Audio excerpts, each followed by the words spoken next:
On June 9, 2017, examples of all three of the U.S. Air Force's heavy bombers, the swingwing B-1, the stealthy B-2 and the lumbering B-52, gathered in international airspace over the Baltic Sea for a rare photo op with Allied fighters and patrol planes. They had a surprise visitor.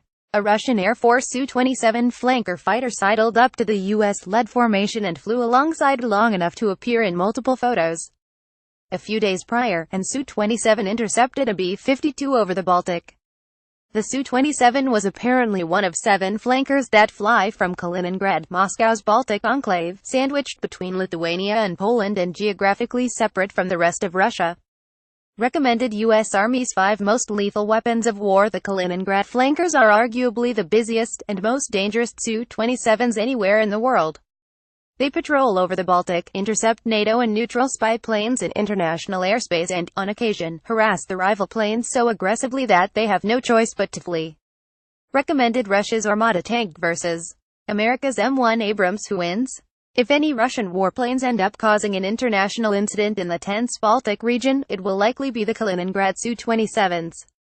Over the Baltic on October 3, 2014, an Su-27 with the numeral 24 on its nose in red paint flew so close to a Swedish Air Force Gulf spy plane, around 30 feet, according to Combat Aircraft's Babak Tagvay, that the Swedish crew could clearly identify the Russian jet's weapons, including 4 R-27 and 2 R-73 air-to-air missiles.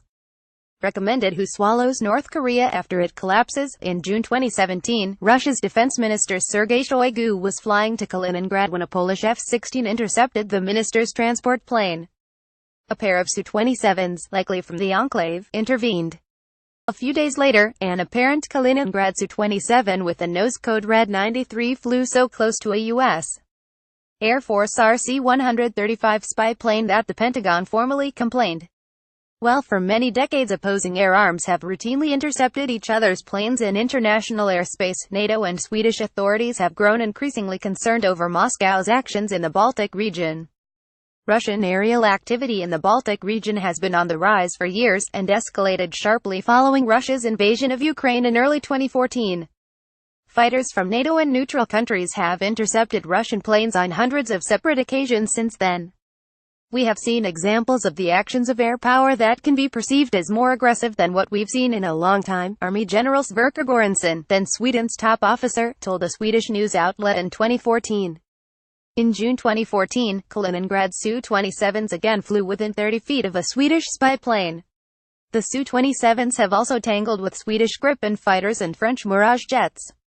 The flankers have repeatedly intercepted, and occasionally endangered, American RC-135s. In July 2014, an RC-135 was presumably monitoring electronic signals from the Russian enclave when at least 2 of the resident Su-27s, which as of 2014 included 3 Su-27 SM-3S, 1 Su-27P and an Su-27S, among others, vectored for an intercept. Something about the flanker's behavior frightened the American aircrew. The RC-135 turned and ran, straight into Swedish territory. The U.S. aircraft was directed towards Swedish airspace incorrectly by U.S. personnel, the Pentagon's European Command said in a statement. 5 months later in September 2014, the Kaliningrad flankers, which the Russian Air Force detached from the 6,972nd Aviation Base in Krasnodar, just north of the Black Sea, took part in a massive exercise that tested the Kremlin's ability to reinforce Kaliningrad with scores of extra warplanes and hundreds of paratroopers. War games have become commonplace off Kaliningrad. In July 2017, Russian and Chinese warships conducted mock naval combat off Kaliningrad. And Russia staged parts of its sprawling Zapad exercise in Kaliningrad in September 2017. Pages.